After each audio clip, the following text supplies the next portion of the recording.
Reliance, Delaware. April 1829.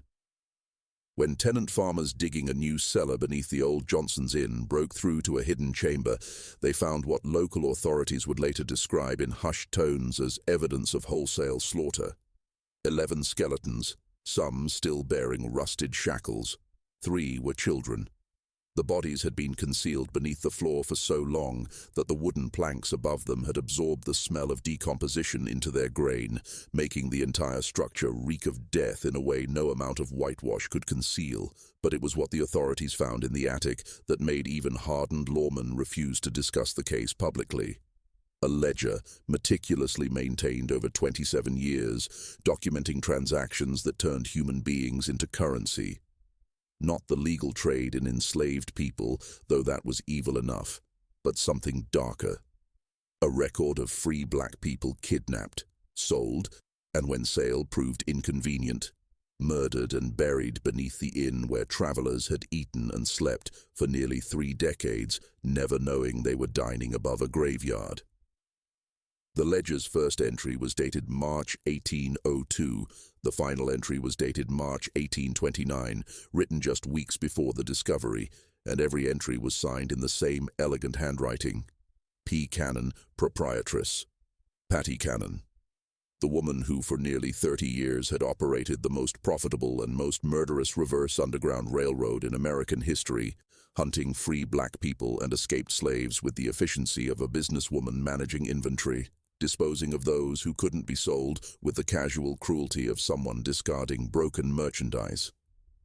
Before we continue with the story of Patty Cannon and the atrocities committed at Johnson's Inn, we need you to join this investigation. Subscribe to Liturgy of Fear and hit that notification bell, because stories like this, where evil wore a respectable face and operated in plain sight for decades, deserve to be told. Leave a comment telling us what you think.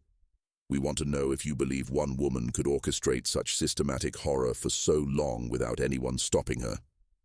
What happened at Johnson's Inn didn't begin with Patty Cannon. It began with a border and the legal ambiguity that made human hunting profitable. The Delaware-Maryland border in the early 1800s represented one of the most complex and dangerous boundaries in America. Delaware had begun gradual abolition in 1787, though full emancipation wouldn't come until 1865. Maryland remained firmly committed to slavery, its economy dependent on tobacco plantations and the labor of over 100,000 enslaved people. The border between these jurisdictions created opportunities for those willing to exploit the legal confusion. Free black people in Delaware lived under constant threat. Under Maryland law, any black person couldn't prove their free status could be claimed as a runaway slave and sold. Even if they had papers, Maryland courts rarely acknowledged them. This created a perverse incentive structure where kidnapping free black people and selling them into slavery in Maryland or further south was both profitable and, within certain interpretations of the law, not quite illegal enough to trigger serious prosecution. This was the business opportunity that Patty Cannon recognized and exploited with ruthless efficiency. Patty Cannon was born Lucretia Patricia Hanley in Canada around 1760, though the exact date and location remain disputed. She claimed at various times to have been born in England, in Montreal, in Virginia. The deliberate vagueness about her origins was characteristic. Patty Cannon was a woman who understood that mystery could be useful, that not being entirely knowable made her harder to track and harder to prosecute. What is known is that by 1802, she had married Jesse Cannon, a farmer who owned property straddling the Delaware-Maryland border. The property included a tavern and inn called Johnson's Inn, though the name would change several times over the years as Patty worked to obscure the establishment's reputation.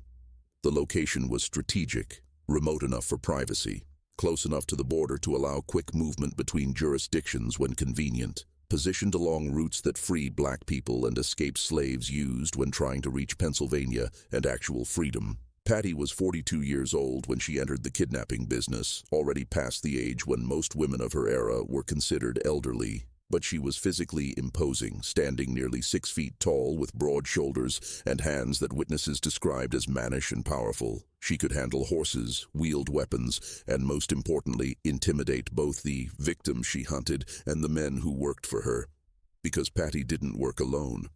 She assembled what modern authorities would call an organized crime syndicate. Her husband, Jesse, served as her lieutenant until his death in 1809. After that, her son-in-law, Joe Johnson, took over many operational duties, though Patty remained the unquestioned leader.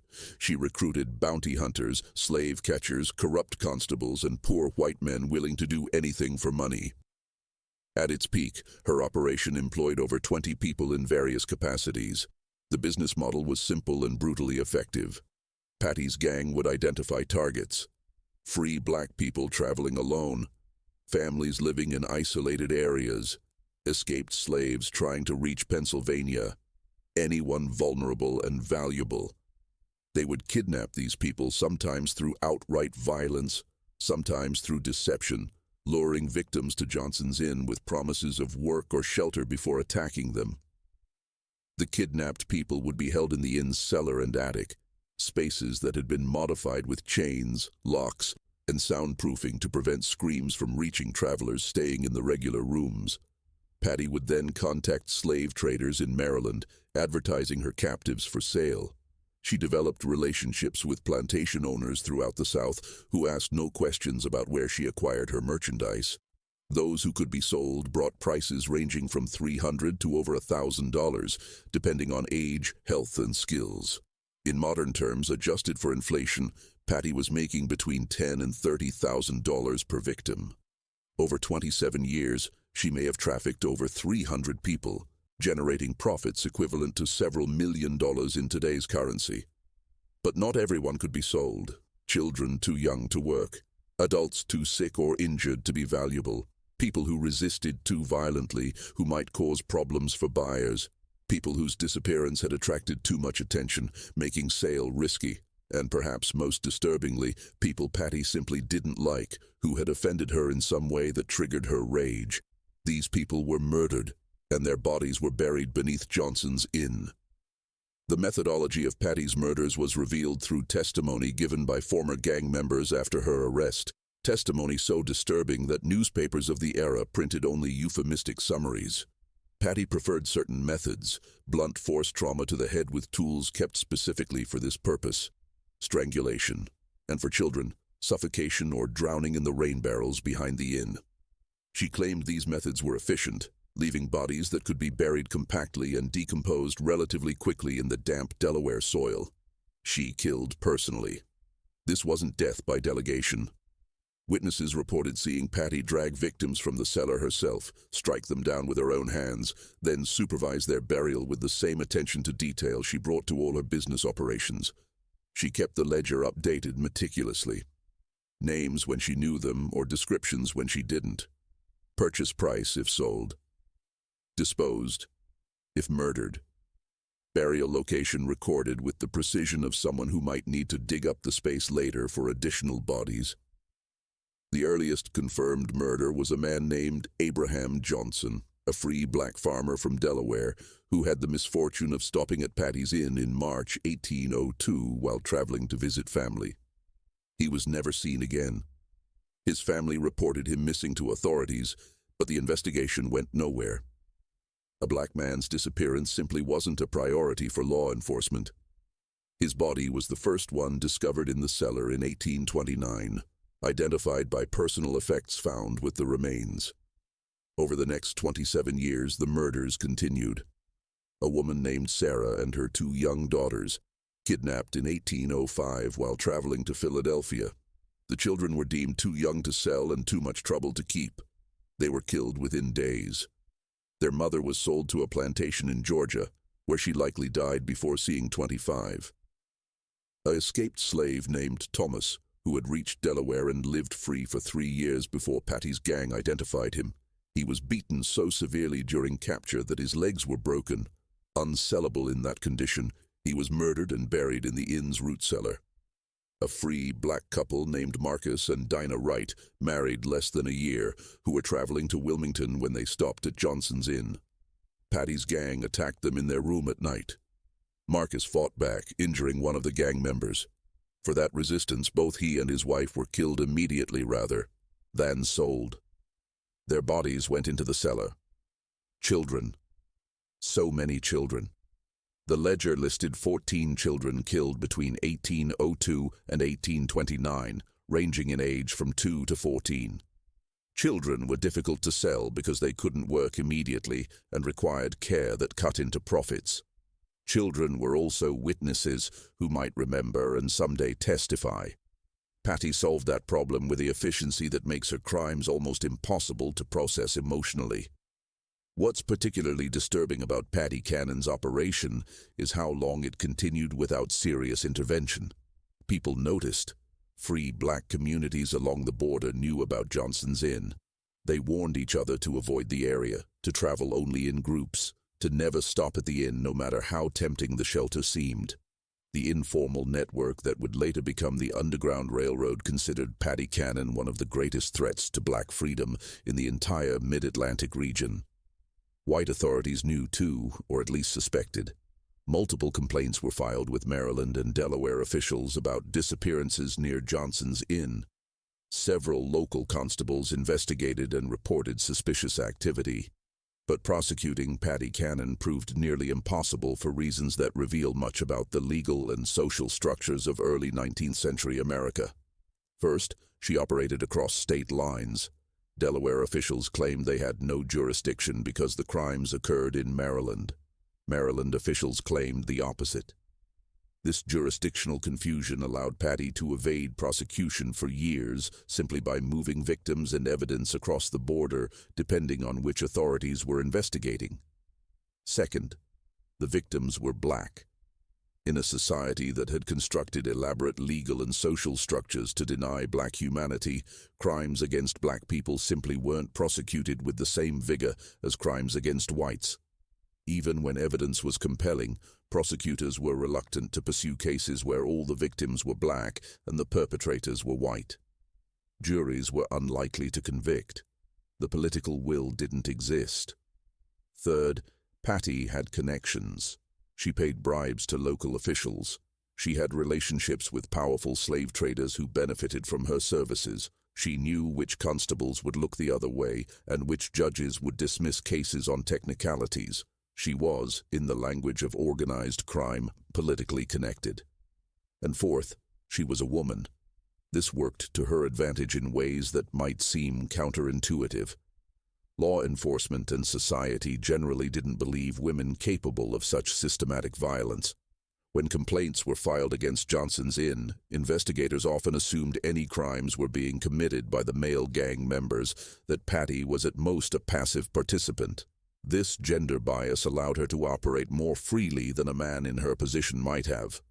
But Patty Cannon's most effective protection was economic.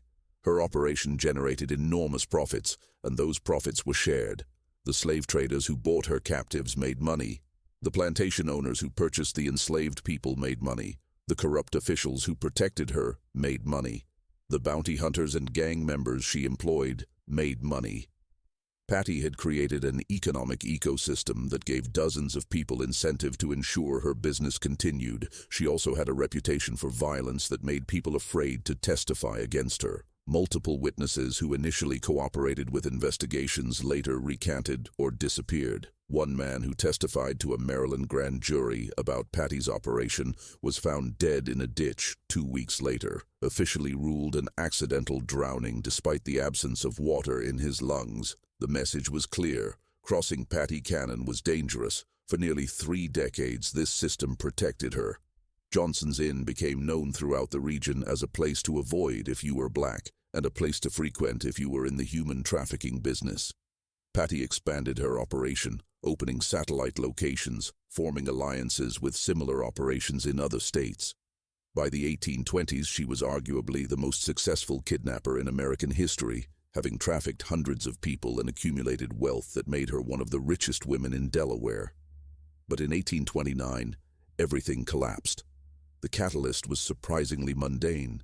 A tenant farmer named Joshua Sullivan had leased the property from Patty, who had moved to a larger estate nearby. Sullivan decided to expand the inn's cellar to create additional storage space. When his workers broke through the floor, they discovered the hidden chamber and its contents.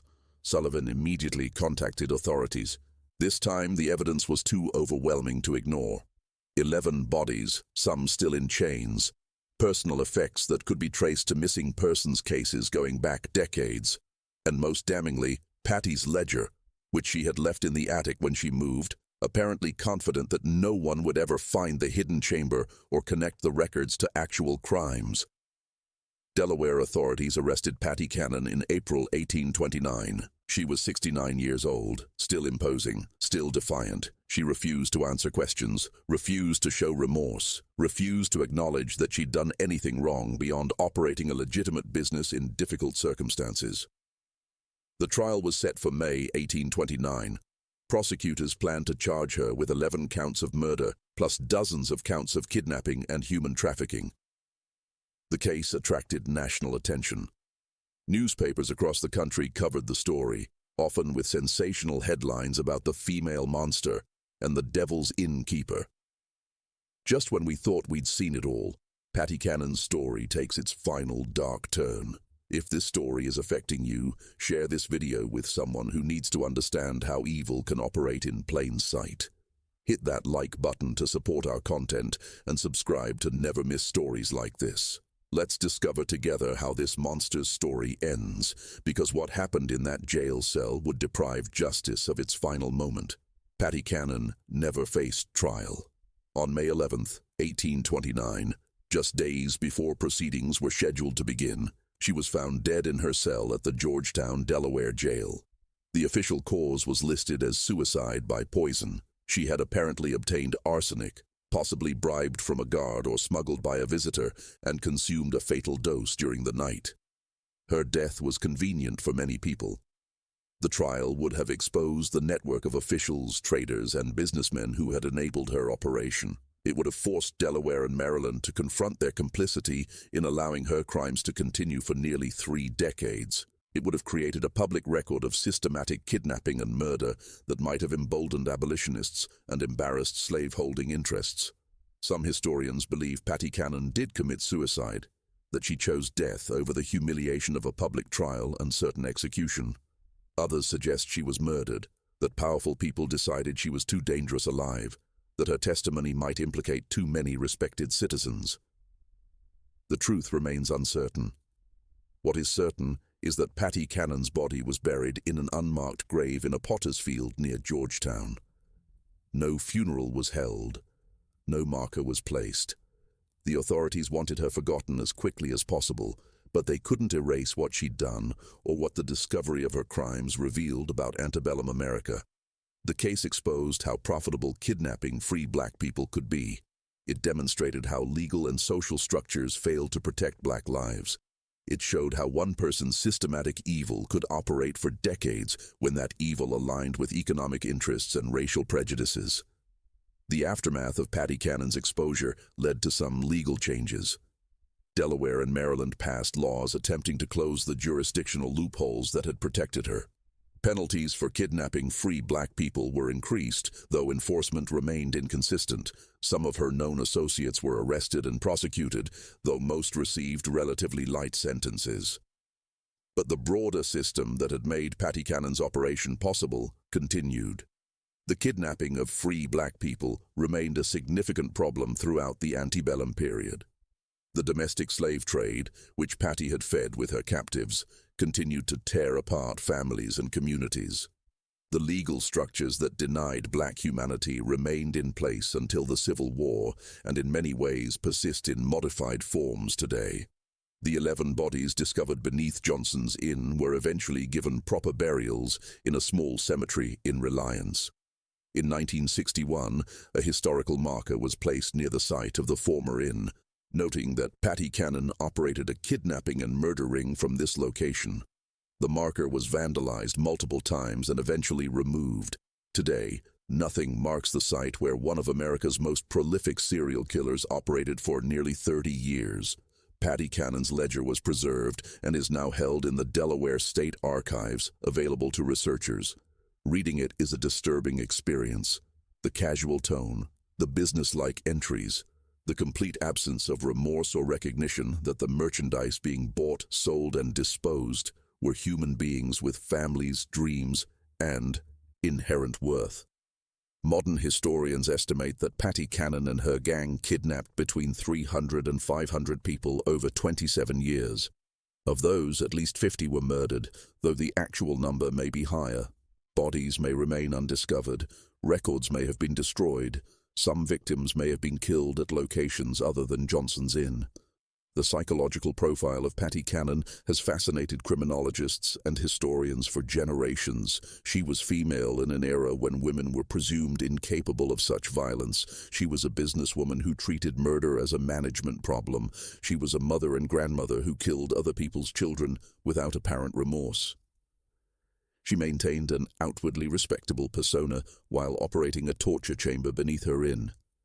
Some scholars argue she was a psychopath, someone fundamentally incapable of empathy or moral reasoning. Others suggest she was a product of her environment, that the dehumanization of black people was so complete in early 19th century America that she genuinely didn't recognize her victims as fully human. Still others focus on economic motivation, arguing she was simply a criminal entrepreneur who found a profitable niche and exploited it with ruthless efficiency. What's undeniable is that Patty Cannon represents something terrifying about human nature and American history. She wasn't an anomaly. She was operating within and profiting from systems that existed throughout the country. She was more efficient than most, more violent than most, more successful than most. But the business she was in, the hunting and selling of human beings, was legal in much of the country and tolerated even where it wasn't. The free black communities that survived the kidnapping era passed down stories about Patty Cannon through generations. In these oral histories, she became a kind of devil figure, a warning about the dangers that lurked at the edges of freedom. Parents would tell children, "Stay together, don't talk to strangers, and never, ever stop at the inn by the border." The stories were tools for teaching survival in a world where simply existing while black could make you pray. Today, scholars continue to research Patty Cannon, trying to understand how one woman could orchestrate such systematic horror. New evidence occasionally emerges. In 2003, archaeologists discovered what appeared to be additional human remains on property once owned by Patty, though deterioration made identification impossible. In 2017, a previously unknown letter was found in a private collection, written by a woman who claimed to have escaped from Johnson's Inn in 1823, providing a first-hand account of the conditions in the cellar and the brutality of Patty's operation. The Delaware African American Historical Society has proposed building a memorial at the site of Johnson's Inn, dedicated to the victims of Patty Cannon's kidnapping ring and to all free black people who lived under the constant threat of being captured and sold. The proposal has faced opposition from those who argue it would be too disturbing, too focused on negative history, too likely to make current residents uncomfortable. But discomfort is perhaps exactly what we need. Patty Cannon's story is uncomfortable. It forces us to confront the reality that evil doesn't always announce itself with obvious markers. It sometimes wears a respectable face. It sometimes operates with business efficiency. It sometimes thrives for decades because the systems around it are designed to allow certain people to be victimized without consequence. The woman who hunted and killed African Americans wasn't a monster from a Gothic novel. She was a real person who lived in a real place and committed real crimes that were enabled by real legal and social structures. She kept excellent records. She ran a profitable business. She lived among other people who knew or suspected what she was doing and chose not to stop her because doing so would be inconvenient, unprofitable, or socially awkward. That's the real horror of Patty Cannon's story. Not that she was uniquely evil, though her crimes were heinous, but that she was able to operate for nearly 30 years because the society around her valued certain lives so little that their systematic destruction could be treated as a business matter rather than a moral catastrophe. What do you think about Patty Cannon's story? How could one person commit such evil for so long without being stopped? Leave your comment below. If you found this historical investigation compelling, subscribe and hit the notification bell. Share this with someone who needs to understand the darkest chapters of American history. The stories we're most uncomfortable telling are often the ones most important to remember. At Liturgy of Fear, we believe the truth, however dark, deserves to be spoken.